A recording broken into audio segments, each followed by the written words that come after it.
Why does it hurt so much when the day breaks? Why does it hurt so much when the day breaks?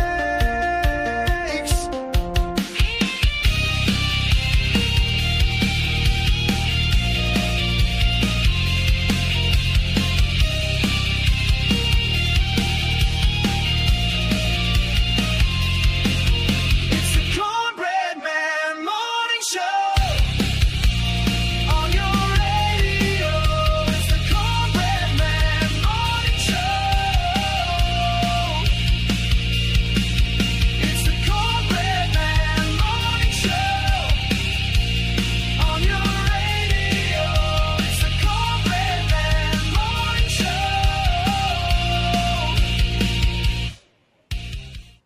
Oh yeah, the Cornbread Man Morning Show. Welcome to the program, July 15th, 6:11 a.m. Eastern Daylight Time. We're going to talk about that. But coming in just a little later, we're getting our first light in, so I had to wait for that to clear a little bit before I could bring everything back up. So I was running just a tick behind. We didn't have that pre-recorded, so I actually recorded that, then played it. So I didn't do it live so I could work on some other things. It was live when I recorded it, though. If that makes sense. It gets confusing to people. They'll say, are you on? Are you not on?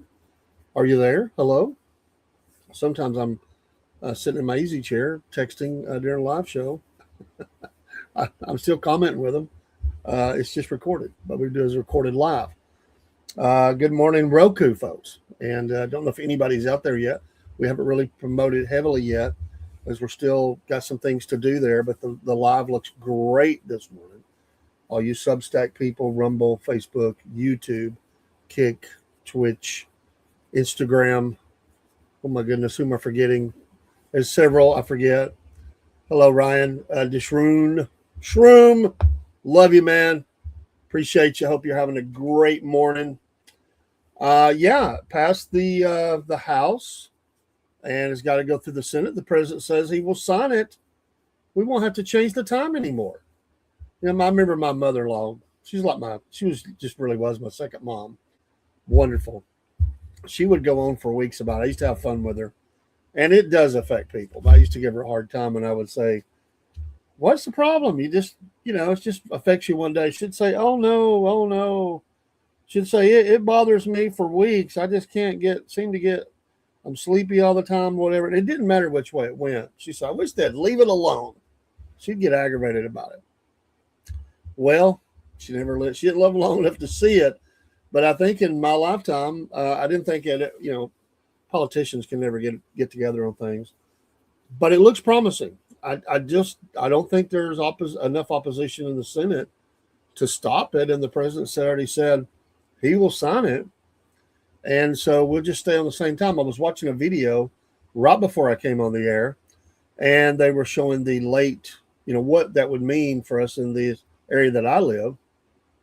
And the latest daylight time would be 8:49. So it is up in there a little bit, but I like a little bit longer in the evening. So have some light. There'll always be somebody complaining about something, but I think this is a win-win chicken dinner. I think the president he'll have a lot of people, at least in my time zone. They'll be very happy about this. So we'll see. You get your wins wherever you can, Let's do our verse of the day. I usually try to do that right off the first. Start our day with the word. John 3:15. And the first light this morning is out of the book of 1 John chapter 4. It'll be there probably all the rest of the week. That whosoever believeth in him should not perish, but have a eternal life. Amen. Absolutely. That's the great promise, right? You just have to, he's not going to force you. You got to invite him in. It has to be born again, and you shall be. And, he's the only acceptable answer for the sin that we have. Book of John's amazing. I'm still remembered of there's a great book was written called Betrayed was the first one. Abandoned was another one. Stan Telchin, Jewish family, daughter goes off to college, Somebody introduces her to Jesus. She becomes a believer, comes back home, and they're obviously upset. So they go, the wife or the mother and father, they go off on a quest. It's a good word, a quest to prove why what she believed is wrong. And separately, they didn't consult each other. I think they just did it on their own. But they both went and began to study in the book of John. Separately, both became believers. Was afraid to tell the other, afraid they were going to be in a divorce. And then one day they were talking to each other, and they're kind of bouncing around it a little bit. They're not the hardcore, that they were before when they went set off on this quest, this journey.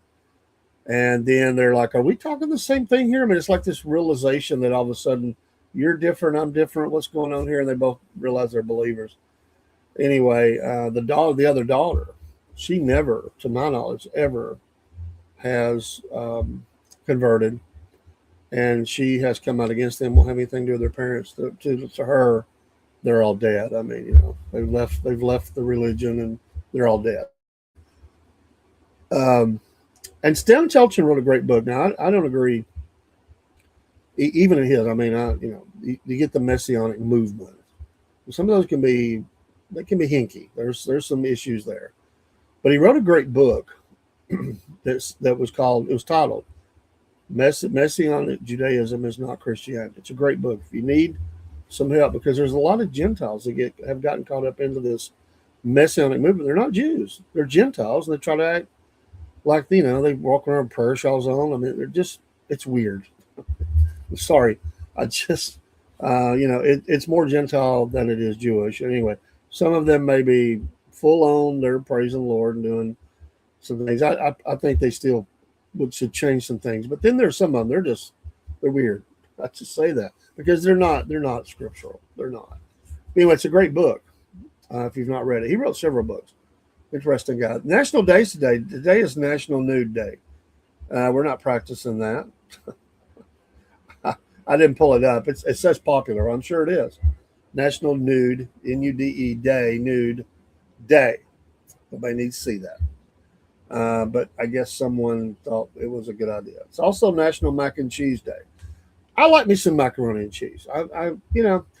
As I've gotten older, and you're trying to eat right and things, and it's really hard out there when you're on the go. And but there's a restaurant near me, and they're meat and three top plates. They got barbecue and all that, but sometimes I just like to pull in and get some vegetables. For lunch or something at work, and so I'll eat some slaw and mac and cheese and pintos and something else. And sometimes I'll do the meats. They've got a grilled chicken that's real good. Sometimes it's other things, but I like me some vegetables. They're good. A National Mac and Cheese Day, and I like it many different ways. I'm not stuck on one way. Some people they mock the little craft boxes, that kind. I like that kind. I'm not good. My wife was always into the shell top with they were really cheesy. That's a little bit more than I want, but I'll eat it. So you go to church dinners, you see all this different type of macaroni and cheese, and long, short, I don't care. It's all good. Shell top, skinny top, it's all good. And that's back in the day, I don't know what they run now. I have no idea what the box of macaroni runs now. I know that shell top, they're a little pricey. It used to be you could get those that blue box. You could get a lot of those really really cheap, and that's kind of that makes up part of a frugal meal with some macaroni and cheese. It's Cow Appreciation Day, and let me tell you, every time that I eat some steak, I have great appreciation. Now we appreciate cows, the milk and all that. So I guess a Chick-fil-A, that would be a good day for them to run some stuff. National Tape Measure Day. A very handy tool nowadays, high tech. You don't even have to read it; it tells you. I mean, you should know how to do your measurements and everything, but some people never learn that. Oops, spilled coffee. Some things have kind of went obsolete. The Morse code. All they don't really use a military. I learned it one time, but I was even learning a little bit. But being a ham operator, you learn some of that. But it's not needed anymore. It's just really not needed. So, but National Tape Measure Day, you still need it, but there's different types. Now it's all laser. I mean, you can, things are changing. So that's your national days today. A little bit in some history. Cy Young's 300th win came in 1901. Imagine that. Wow. I mean, he knew more before 1900s than he did afterwards. Cy Young's 300th win. That is the standard, right? You get 300 wins, you're in, right? Hall of Fame, you're in. 7,100-mile nonstop flight over the North Pole. Soviet ANT-25 completed an extraordinary long mission. In 1948, first jets across the Atlantic, 6 RAF de Havilland Vampires made the pioneering flight in 1948. In 1957, the first U.S. President, Dwight D. Eisenhower, the first one to fly by helicopter. Marine One, 1957. Yeah, I got to say, I know that has all the safety features in the world, but helicopters are much more dangerous than airplanes. And either one, they got all kind of protection, but helicopters are flying in low. I mean, one rotor goes bad, you could be down. It's dangerous. And thankfully, we've never had a problem. I think they've had to hard land one time with the president on, but nothing crazy. Of course, if you listen to what was it, Hillary Clinton and a few others claimed they come in under fire. Wasn't that in helicopters? They come in under fire in Afghanistan, wasn't it, or Iraq one? I don't know. Claiming to be heroes, stepping off. Come on. In 1962, I wasn't born yet. I'm not that old. The Rolling Stones made their first performance. It was a debut show at London's Marquee Club, 1962, and they're just releasing an album in 2026, and I'm sure they'll tour. I was talking to a young lady last night. She's the daughter. I've never met her before. She's the daughter of a coworker, awesome coworker, and her awesome daughter. And they both like the Rolling Stones. And I thought that was an interesting tie-in that they both find common ground on music, the Rolling Stones. They each had different likes, but that was their common ground. That's where they met in the middle of the road there. We both like the Rolling Stones. So 1962, and they're still getting it. Wow. In 1976, boy, my mom watched a lot of this. Family Feud premiered in 1976. Honestly, I thought it was a little bit before that. I just remember it being in the 70s so much. Was it Richard Dawson original? I don't even know who's still doing it. I think the one guy, I know his name. I can see his face. I think he's still doing it. I watched an old one. It was TV shows, and it was This Is It or whatever it's called. What was that show? Valerie Bertinelli and all them. Benson was another one. There was another one I can't remember, but Dallas.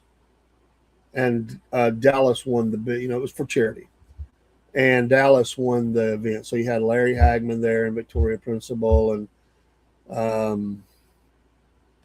Patrick Duffy wasn't on the team. It was, I'm going to go blank on their names, but I'll say their screen names. But Sue Willow played Sue Ellen. They played Lucy. They were on there. And there's one more. The guy that played the Cowboy brother. I can't think of his name.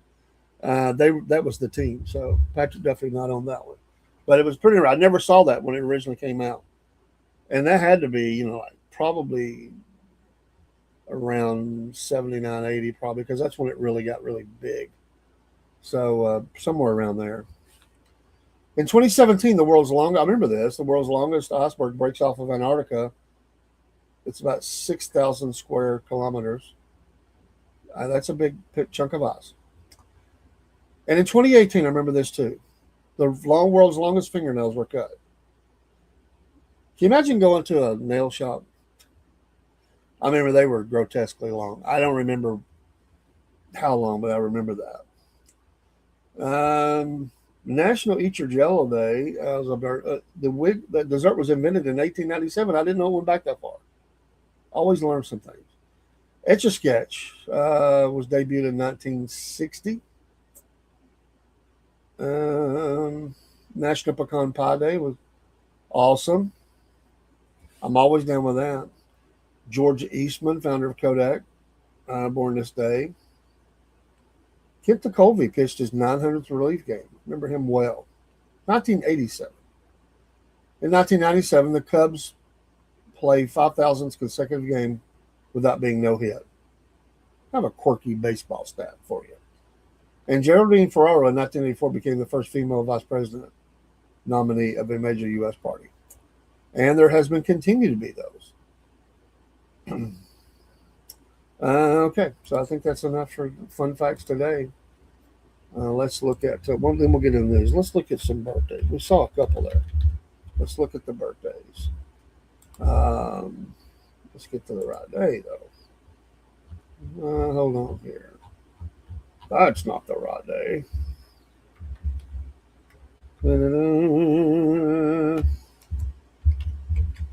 Now, let's see if we can pull this up.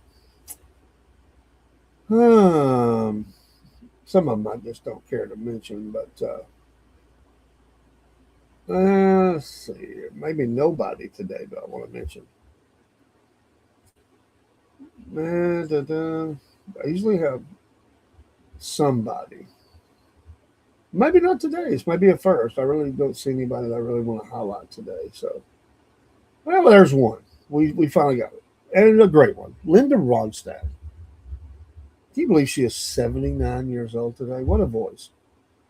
What a voice. So I will do that one. I'm just not doing this. Some of them I just don't, I'm not going to highlight. But anyway, Linda Ronstadt, that's a good one. I like that one. She's been around a long time and has, many hits. All right, besides the daylight savings time, today, the U.S. officially resumed the naval blockade of Iranian ports. Excuse me, along with lighting them up. Boy, they've been striking them hard. They're going to have to sleep in the caves because they're going to have no more barracks left or any kind of base after we get done.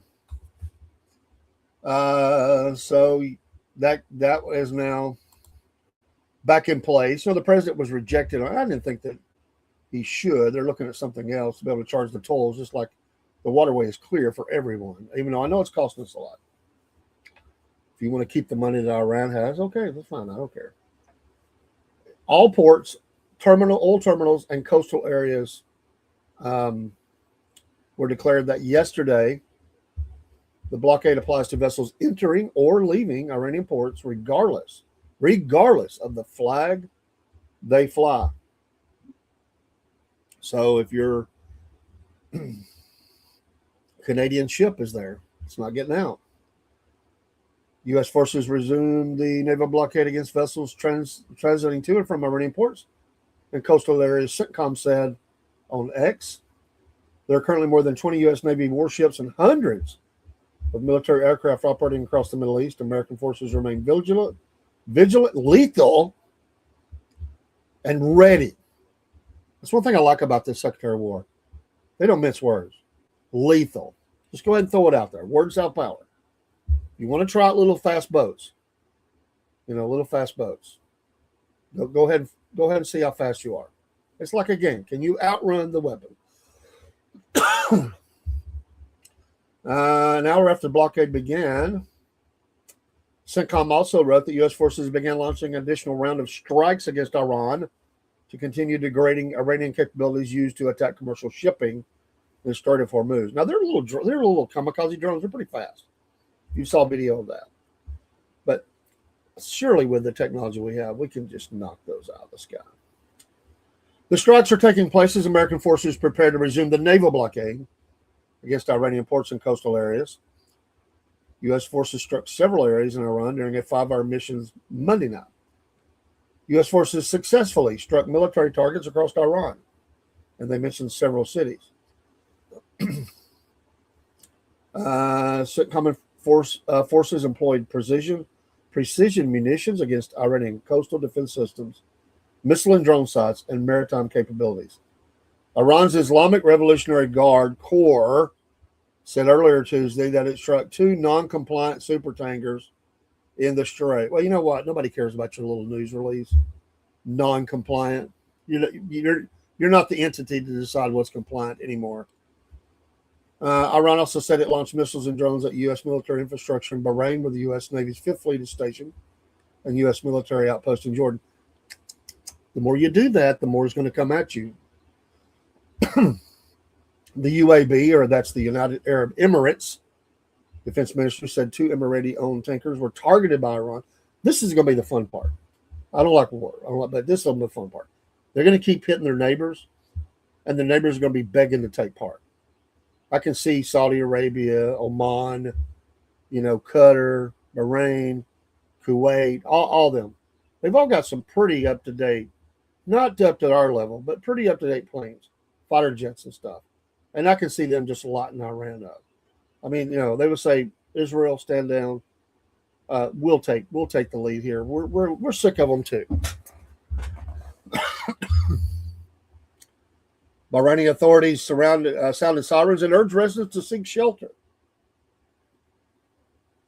The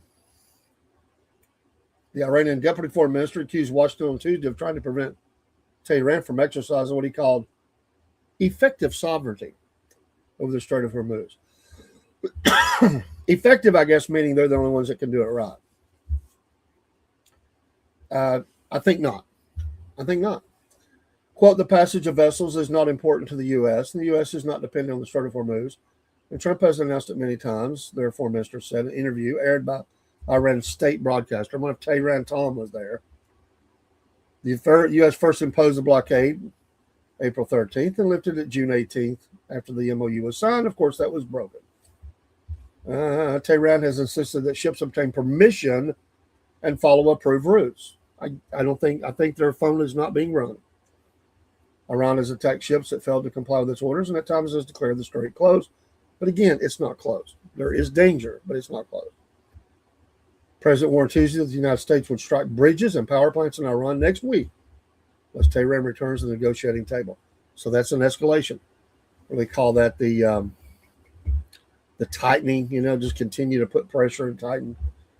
We're going to hit them very hard tomorrow night. We're going to hit them very hard the night after. And then next week, it gets really bad for them.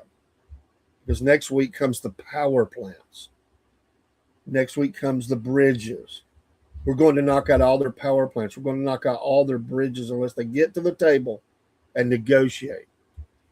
Trump said, according to CNN. The CNN people were probably like, I can't believe he's doing this. How dare him? Monday, Iranian army spokesman Brigadier words. Just words. Is it open to the levels that it was before? No, but it's open. In that region of there, in the Omani territorial waters, it's I mean, they can still hit there, but not as effective.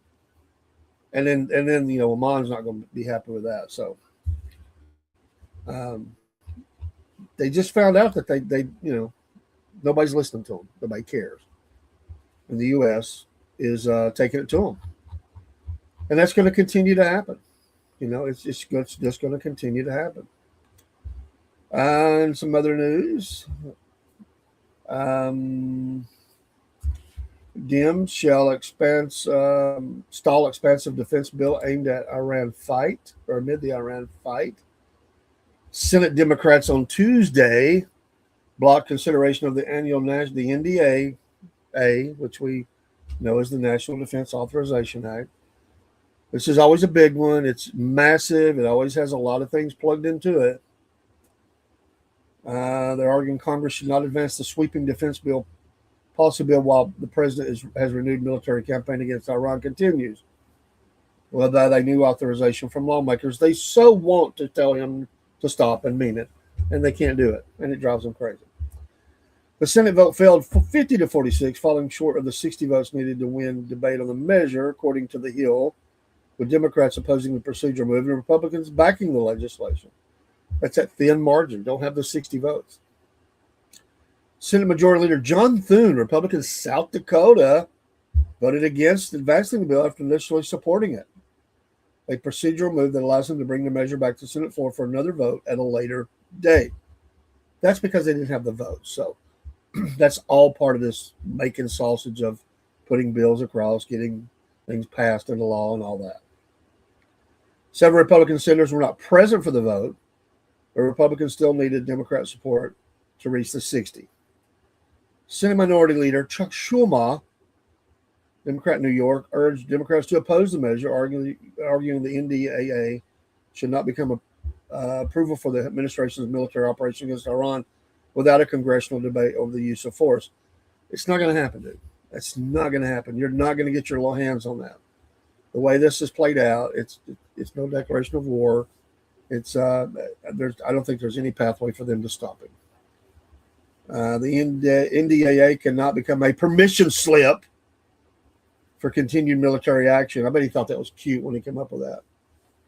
Schumer said, arguing lawmakers should first address the Iran conflict before moving forward with the defense package. Well, sir, you are holding up a lot of other defense measures with this, and you know that. Things that need to happen. Democrats have argued that the administration's renewed military operation against Iran require a separate debate over congressional war powers before lawmakers approve a major defense authorization bill. Baloney, that's a lie. They do not need that, and he can continue to do what he does. Republicans push back, saying the NDAA is a critical national security measure that sets Pentagon policy, authorizes military programs, supports troop readiness, and provides a pay raise for service members. There you go, Democrats.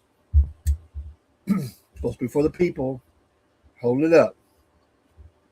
GOP lawmakers accuse Democrats of using the annual defense bill as leverage in the broader fight over Trump's Iran policy, arguing the military should not be caught in the middle of a political dispute over the administration's actions.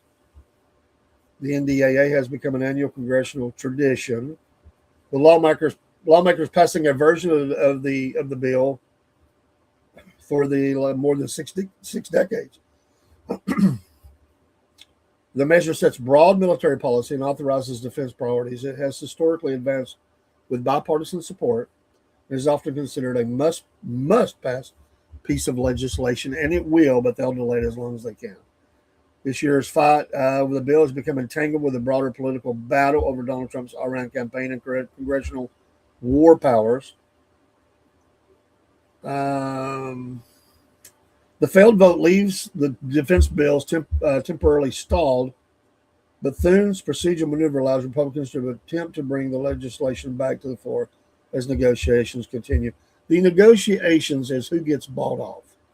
I mean, that's what it is, right? Who gets their pet project? Who on the Democrat side will cave and walk against their fellow Democrats to get this passed? Obviously, John Fetterman is probably one of those, and he'll get some sort of gravy out of this. That's just the way it works. It stinks, but that's what will happen. There's a handful of more. They need 4 if every Republican votes for it, and everybody's present. They need 4 to cross over, and I think that they could probably get that. But again, it's going to come down to these so-called negotiations. I'd love to be a fly on the wall for some of those conversations. You know, I remember what it was the movie. I'm trying to remember the movie where Michael J. Fox, right, is on the team, and president's trying to get a crime bill passed. Remember that? Michael Douglas was the president, right? And he's calling these senators up, and he gets into it with one of them. He's screaming over the phone. He slams the phone down. And another actor, I can't think of his name, he goes, "I'm assuming that was a no." It's like, calm down, dude. Okay, it's a no. You're not changing his mind, but yeah. He laid into the senator or whatever.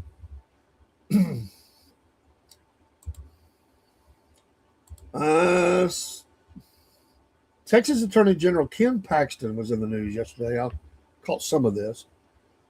The Republican nominee for Senate told Newsmax on Tuesday his state is working to crack down on hospitals that profit from foreign nationals traveling to the United States to give birth to children who would be U.S. citizens. On Finnerty, Paxton said that Texas sued a birthing center in Houston that he asserted was advertising in China to get people to come to the United States and have babies. Yeah, like we don't have enough here. Like we don't have enough babies. Well, we probably need to have a few more. But American citizens having babies, but now we're reaching across the world. They're here to vote. They're here to vote someday and potentially to run for public office after being trained in communist China. It's a problem in Texas. He also criticized the recent Supreme Court decision affirming the 14th Amendment opposed birthright citizenship. I didn't like it much.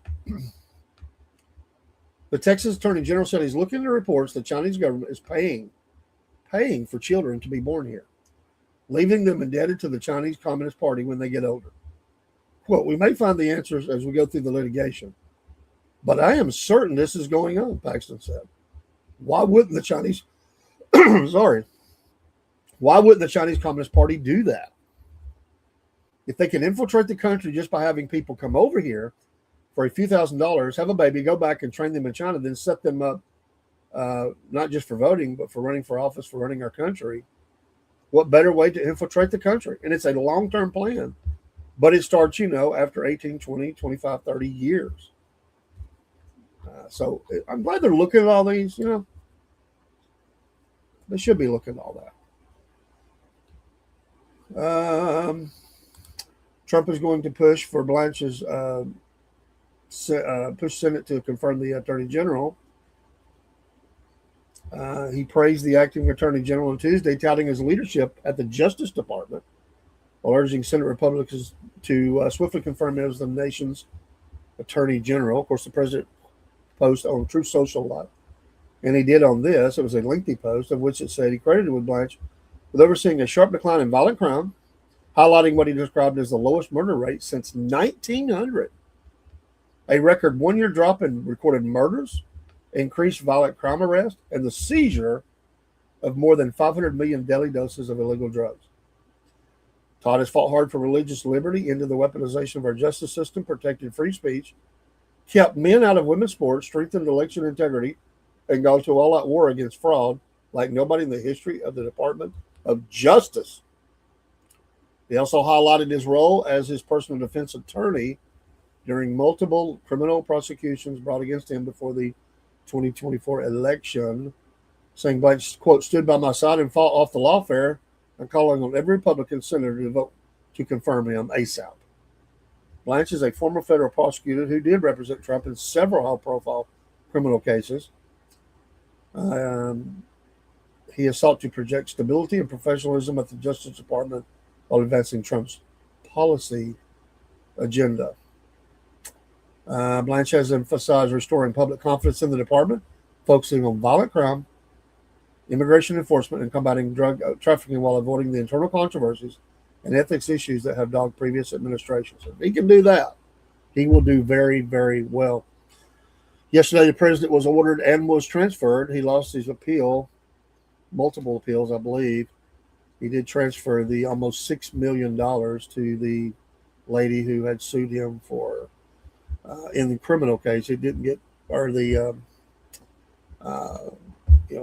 for him for things he said, and I think it was 5.8 million. So I think they sent them the check. So there's another lawsuit out there that I think is $88 million that continues to go through.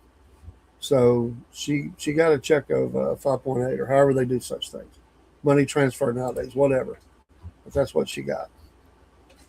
9 groups sue over the wildlife policy change. I figured this would come.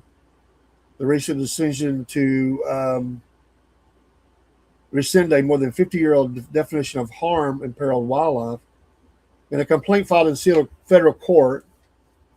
Of course, it's Seattle. The very court that's trying to stop any hunting or whatever. I mean, come on. They challenged the determinations on July 10th by the U.S. Fish and Wildlife Service and National Marine Fisheries Service that maintaining a freestanding definition of harm is unnecessary and degrading a habitat does not qualify under the Endangered Species Act as an illegal take of an endangered and threatened wildlife. Rescinding the definition of harm violates that law's plain language, defies reason, is arbitrary, um, and should be overturned, the complaint said. President Donald Trump, Trump's administration has scaled back a variety of environmental initiatives and standards introduced by, by reducing government support for clean energy and repealing an Obama administration era scientific finding that climate change threatens public health. There's much more on that. This will be a continued fight, but you knew that was going to happen, that there was going to be that. In the world of chip making, U.S. officials said that few NVIDIA H200 chips sent to China, there are very few are being shipped to China or Hong Kong in May. This has been the real behind the scenes fight. It's kind of been out there, but kind of behind the scenes is who has the chips, who has the best. It's one of the reasons for many that China wants Taiwan. They build the best there. We made a deal with Taiwan to build a lot of those here. A lot going on about this. Reuters reported the Commerce Department had cleared around 10 Chinese firms to buy NVIDIA's second most powerful AI chip, the H200, but no deliveries have been made. Jeffrey Kessler, Undersecretary of Commerce for Industry and Security, told the House Foreign Affairs Committee that the H200 chips shipments have begun, but the number was very few. Later in the hearing, Kessler said it was a trivial amount of chips. He said the Commerce Department has provided a confidential list of applications for the H200 chips and their status to Congress, but did not elaborate. There's chip shipments are being watched very closely because the H200 is one of NVIDIA's most advanced AI processors, and sales to China have become a flashpoint in the broader U.S.-China technology rivalry. Washington has sought to limit Beijing's access to the cutting-edge chips that could be used for military applications. So anyway, that will be something that's ongoing. There's more there if you'd like to see that. That's interesting. I mean, you are selling something to their enemy who will use it to fight against us. I get the argument there. Yesterday, also, the Iraqi leader, he back for office, was meeting at the White House. The new prime minister on Tuesday, after strongly backing the political in his bid for office. Ali al-Zaidi, a businessman with no political background, emerged as a consensus candidate in Iraq after months of deadlock over the premiership following last year's parliamentary elections.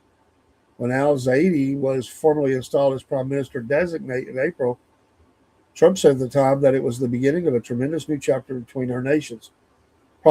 Prosperity, stability, and success like never seen before. But Trump's interest and involvement in the next leadership in Iraq began long before that statement. Iraq's dominant parliamentary bloc, the Coordination Framework, a coalition of Shiite parties allied with Iran, initially said it would back former Prime Minister Nouri al-Maliki, whom the Trump administration views as too close to Tehran. The Republican president publicly announced his opposition to al-Maliki and threatened to cut off aid to Iraq if he was appointed, adding that if we are not there to help, Iraq has zero chance of success, prosperity, or freedom. The issue of Iran is likely to loom large in the discussion Tuesday. Iraq has been under pressure to disarm a network of Iran-backed militias operating in the country. That's still a dicey situation over there and will be for generations. Let's see. Alan Dershowitz, to Newsmax, Israel mended relationship with Senator Graham. The constitutional law professor said that his first contact with the late Senator Lindsey Graham came when Graham was a House member from South Carolina and working for the impeachment of former Democrat President Bill Clinton. He said the two initially fought like children, describing their interactions as at each other's throats on the opposite side of the table.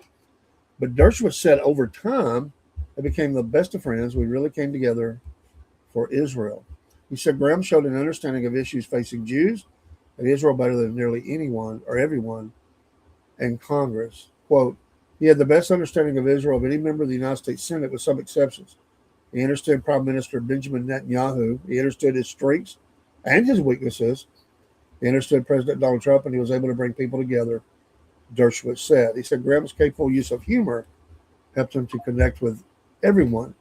So he always found grounds on which to agree with people rather than disagree, even when he had differences. So these stories will continue to come out about the late senator. course, his sister was announced and was sworn in to finish the term for him. Anything else? We're getting near. Let's see here. When we go too much longer, don't forget at 12 noon the Wolf Report. Don't forget that. We'll be back on tonight with the racing. We have two guests tonight. We have two dirt track. We have a dirt track driver I know. We also have an HRA member. I can't wait to hear that. So back to back, and then also next Monday night we have another interview. Sir Chaser out there chasing down the interviews. He's got two tonight. We'll do one at 6 and one at 7. We will try to start him at 5 today, and we'll do our racing hour. Then we'll go into these interviews, and then we'll tag in a little sports at the end. Hopefully, we'll see how it goes.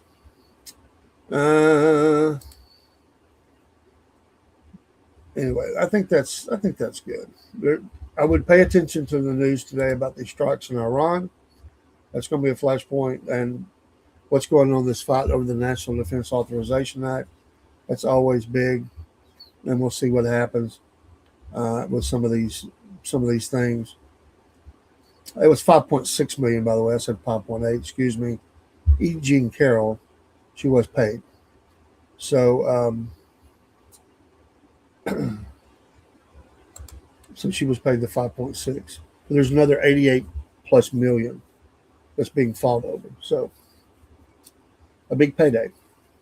Billionaire Citadel founder Ken Griffin has invested about $40 million so far this year to help Republicans defend their House and Senate majorities as we approach the midterms. The Wall Street Journal reported that a large portion of Griffin's donations are directed toward key Senate contests. His largest contribution was a $10 million donation to the Senate Leadership Fund, a super PAC aligned with Senate Majority Leader John Thune, who we just mentioned earlier. He also contributed $6.5 million to groups supporting senators including Dan Sullivan of Alaska, Ashley Hinson of Iowa, and Susan Collins of Maine.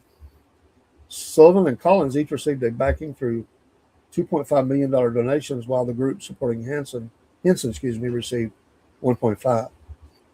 The Cook political report rates the Alaska and Maine Senate races as toss-ups, while Iowa is considered to be leaning Republican. According to the Journal, Griffin does not plan to support Texas Republican Senate nominee Ken Paxton, but he does rate that. They do rate that race as leaning Republican. His net worth is $50 billion. He's ranked as the nation's 5th largest political donor during the 24 cycle. So the money is flowing, and there's a lot of money to be had. And since that the Supreme Court decision, more money can pour in. He donated in May. Donated $5 million to the Congressional Leadership Fund, super PAC aligned with the House Republican leadership, and another $5.5 million to 2 additional groups. One of those groups was focused on veterans seeking office. So anyway, lots of money. John Thune, it's amazing. John Thune has amassed $238 million in cash on hand, more than double what the group held at the same point in the previous election cycle under Senate Majority Leader Mitch McConnell. So he's been able to bring in the cash. So we'll be seeing a lot of that. A lot of it. Well, baseball's off, of course, the All-Star game. They'll be getting back in action. That should be Thursday that the baseball gets back in action. And so they took, it was off for the All-Star break. The AL won in a 15 strikeout, 10 AL relievers, silenced NL in 15K shutout. So there you go. Let's see here.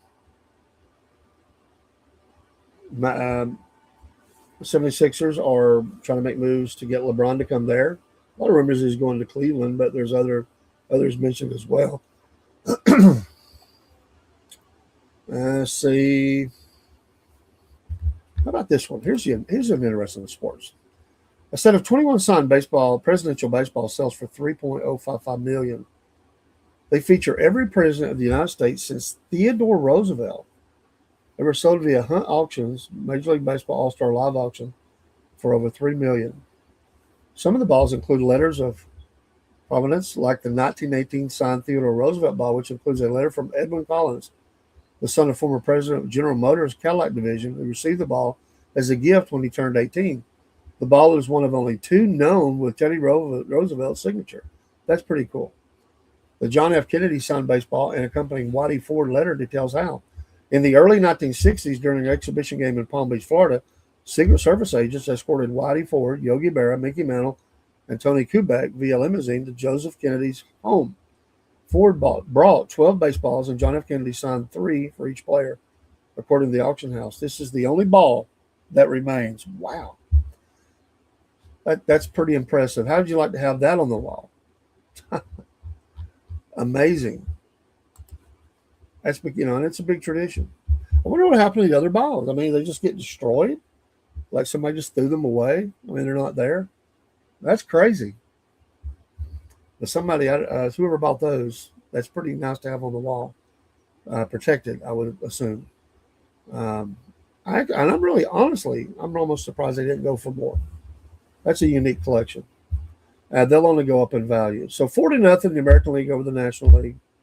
We'll see what that plays in any way with the end of the season, World Series. As we get back into action, and that schedule will be, of course, no games today. But on Thursday, you've got Philadelphia, the Phillies against New York. That's a big one especially because the Braves and Phillies are so close. So when you get into Friday,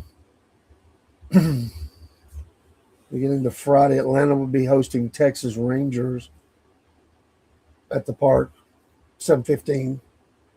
And of course, Philadelphia will still be playing New York, I believe. Or do they switch? Maybe they switch. There may be a one-off there, or they're going to be off that day, maybe. So anyway, pay attention, because I think Philly's actually off the next game. Then they'll come back and play who? Oh, they're still playing New York. They just have a game in between. Okay.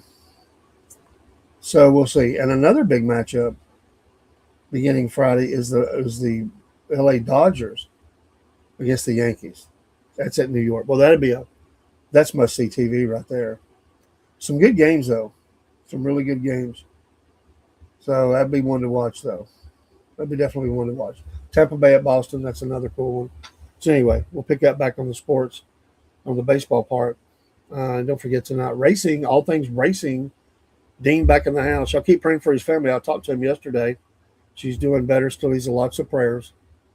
Got a road ahead. Some things to battle. Y'all pray for his aunt. I know the whole family will appreciate that. They've told me they so appreciate the prayers being put out on the air, and that for all of you that pray. They said thank you so much. And hey, we all would. Family is family, and we all go through it sometime or another. And I'm glad to hear that she's doing better. So I'll pray for them, and we will see you tonight, Lord willing, with that the all things racing and sports. And that'll probably be all for tonight. That's going to be a full schedule. We'll get back Thursday morning with we'll get back in with the First Light, of course, the morning show, Wolf Report, and tomorrow night. Let's see. I think tomorrow Biscuit Boy's he's going to be on vacation, so we may alter the programming just a little bit. I'll still do the TikTok live. But Cornbread Nation, I'll wait for him to get back. We may do a show we haven't done in a while, just because we need to get them back going. So take care. God bless. Pray for the nation. Pray for our men and women in uniform all around the world, especially those in harm's way. Derek.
Why does it hurt?